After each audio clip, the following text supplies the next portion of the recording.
Hello, my name is Evan of Green Sheep Beer Company, and I'm the co-owner and brewer here, and friend of GC. Yeah, that's me, JC from Alvarado Street. And yeah, we're excited to be down here making some beer with our good pal Tim. I think we say Tim, he gets like a little bonus or something. If we say Tim, he gets a bonus. Okay, so Tim, love Tim. Love Tim. Love that guy. Like real good friends, real tight. So today we're making a double dry hopped hazy double IPA with our good pals at Alvarado and our good pals at Berkeley using their yeast strain, the London Tropics.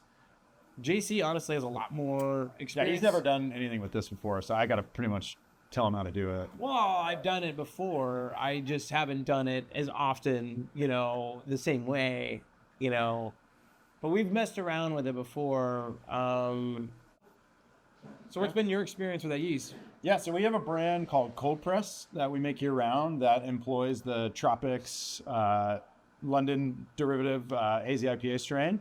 And it's a fantastic yeast for us. We really love like the really ripe passion fruit and peach kind of orchard stone fruit flavors that it gets just from fermentation. And when you complement it with, like a typical hazy double IPA that's double dry hopped, it's just crazy complex and really fun and cool to drink. Okay, so today we're using the Thiol producing London Tropics yeast, but we're also throwing in a booster as well. Like, we're going to double up on all this in different ways, but how does that end up working for you? Because you have a lot of experience with this. Well, I'm glad you brought that up, Pally. First of all,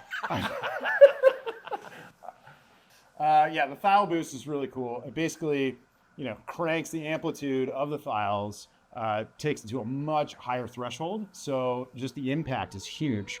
And it honestly provides just this really nice canvas that when we can take Cryo, T90, other hop products and just make something really, really interesting with. Sure, but like, is there any sort of baggage that comes along with the London Tropics where you're kind of getting any like, I don't know, unwanted Thiol character, like sewery, mercaptan sort of vibes or anything like that? For sure. I think that's where the Thiol boost comes into play.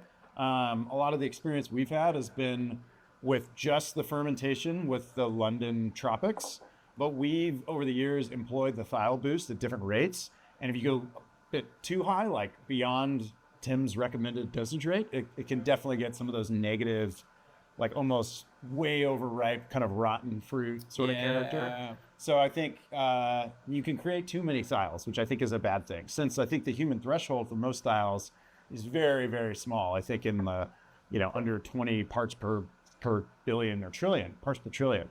So I would say, we look to create a good amount of thiol character that's bright enough, that has staying power so that we can throw as many hops at it as we like. And we're just layering different profiles and different flavors on top of one another, but without crossing that line into where it could get into some of those kind of mercaptan-y sort of off flavors. That's rad. All right, so today for this beer that we're making with Berkeley and Alvarado, we've got Citra, of course, bringing us a bunch of rad mango character. We've got Crush. The Crush, our lot, I think, has a lot of this like orange sherbet kind of vibes to it that, just pairs so nicely with all these other tropical fruit vibes. From there, that's all going into the Whirlpool, which for us is cooled down. Not extract too much bitterness, but really just flavor and aroma driven. From there, we are looking at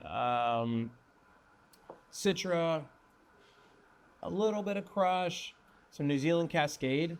New Zealand Cascade is going to bring this rad, juicy fruit character to it.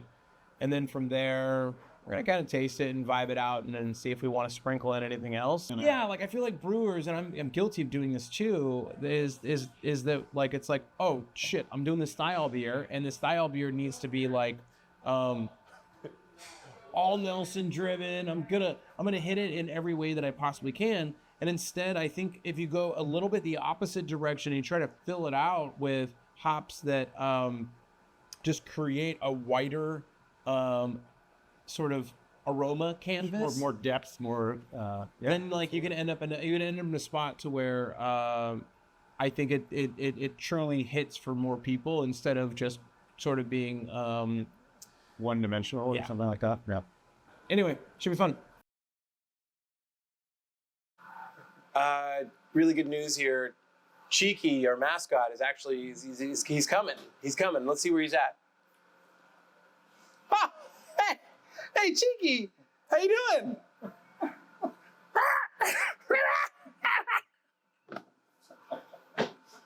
What are your favorite hops, Cheeky?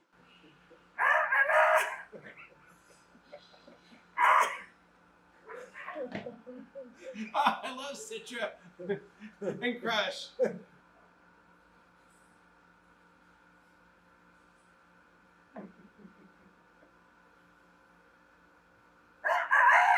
That's only more than a jacket. Done.